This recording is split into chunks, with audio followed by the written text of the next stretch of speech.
السلام علیکم ورحمۃ اللہ وبرکاتہ۔ لا الہ الا اللہ وحدہ والصلاة والسلام علی من لا نبی بعدہ۔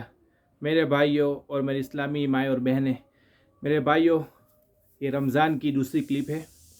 پہلے والی بھی سن لیں، انشاءاللہ بڑا نفع ہوگا، اور کچھ نہ کچھ انشاءاللہ پورے رمضان میں میرے بھائیوں 2-5 منٹ کی کچھ نہ کچھ باتیں آتی رہے گی میرے بھائیوں، کیونکہ لمبی باتیں سننا، لمبے بیان سننا ہمارے اندر یہ بات نہیں ہے۔ اس وجہ سے انشاءاللہ کچھ نہ کچھ رمضان میرے بھائیوں فائدہ ہو جائے۔ 2-5 منٹ کی باتیں انشاءاللہ میرے بھائیوں،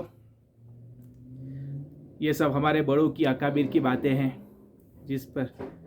جس پر مجھے اعتماد ہے۔ حضرت مولانا شیخ حنیف صاحب، ٹھیک ہے، گجرات انڈیا کے ہیں، شیخ الحدیث ہے، اللہ ان سے بڑا دین کا کام لے رہے ہیں میرے بھائیوں، اور ماشاءاللہ ان کی باتیں بھی قرآن حدیث کی روشنی میں ہوتی ہے، تو کچھ نہ کچھ پہنچاؤں آپ تک انشاءاللہ۔ تو سنیں میرے بھائیوں، ہم لوگوں نے حضرت کیا فرماتے ہیں، ہم لوگوں نے وہ روایت بارہا سنی کہ ممبر پر چڑھتے ہوئے 3 جبرائیل کی بد دعا ہے، اور اس میں نبی کریم صلی اللہ علیہ وسلم کی آمین ہے۔ اس میں ایک بد دعا تو وہ ہے جس کے ماں باپ زندہ ہو اور وہ ان کی خدمت کر کے جنت نہ کمائے۔ دوسری بد دعا جبرائیل کی یہ ہے کہ آقا صلی اللہ علیہ وسلم کا نام نامی اسم گرامی کسی کے سامنے آئے اور وہ درود نہ پڑھے۔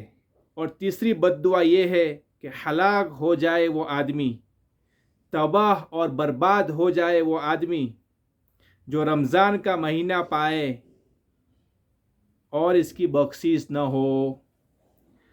بخشش کیوں نہیں ہوگی؟ اس لیے بخشش نہیں ہوگی جو رمضان کی عبادتوں کے تقاضے تھے۔ میرے بھائیوں سنیں، جو رمضان کی عبادتوں کے تقاضے تھے وہ ادا نہیں کیے، اس کا مطلب یہ نکلا رمضان کی عبادت کے تقاضوں پر عبادت نہ کرنا یہ بخشش نہ ہونے کا ذریعہ ہے۔ بخشش جب نہیں ہوئی تو اس پر لعنت ہوئی، اور ان تینوں پر نبی علیہ السلام نے آمین آمین آمین کہتے گئے۔ حضرت شیخ رحمۃ اللہ علیہ فضائل اعمال میں فرماتے ہیں کہ اول تو جبرائیل کی بد دعا کتنی سخت، اور پھر نبی کی آمین نے اور زیادہ اسے سخت بنا دیا۔ اللہ حفاظت کرے۔ اس روایت میں ہے لعنت ہے اس آدمی پر۔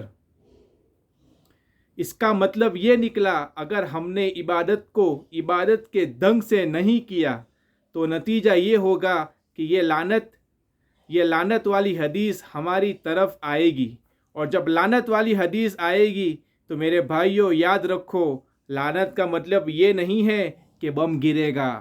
لعنت کا مطلب یہ نہیں ہے کہ بم گرے گا۔ لعنت کا مطلب یہ نہیں ہے کہ آسمان گرے گا۔ لعنت کا مطلب یہ نہیں ہے کہ پتھر گرے گا۔ لعنت کا مطلب یہ ہے کہ چپکے اللہ کے نبی کی اور جبرائیل کی بد دعا وہ اثر کرے گی ایمان پر، ایمان کا تعلق دل سے، اور دل وہ پتھر بن جائے گا کہ کسی نیکیوں کا اثر نہیں ہوگا۔ یہ وہ لعنت کا مطلب ہے میرے بھائیوں۔ پھر اس کے دل پر کچھ اثر نہیں کرتا، آپ جتنے چاہے بیان کر لے، جتنی چاہے تفسیر کر لے، کیوں؟ دل پتھر بن چکا ہے۔ پتھر بننے کی وجہ لعنت، اور یہ لعنت ہم خود لائے ہیں میرے بھائیوں۔ ٹھیک ہے، تو میرے بھائیوں، اللہ ہم سب کو جس طرح رمضان کا میرے بھائیوں عبادت کا حق ہے، اس طرح اللہ تعالیٰ ہم سب کو عبادت کرنے کی توفیق عطا فرمائے۔ وما علینا الا البلاغ، وآخر دعوانا ان الحمد للہ رب العالمین۔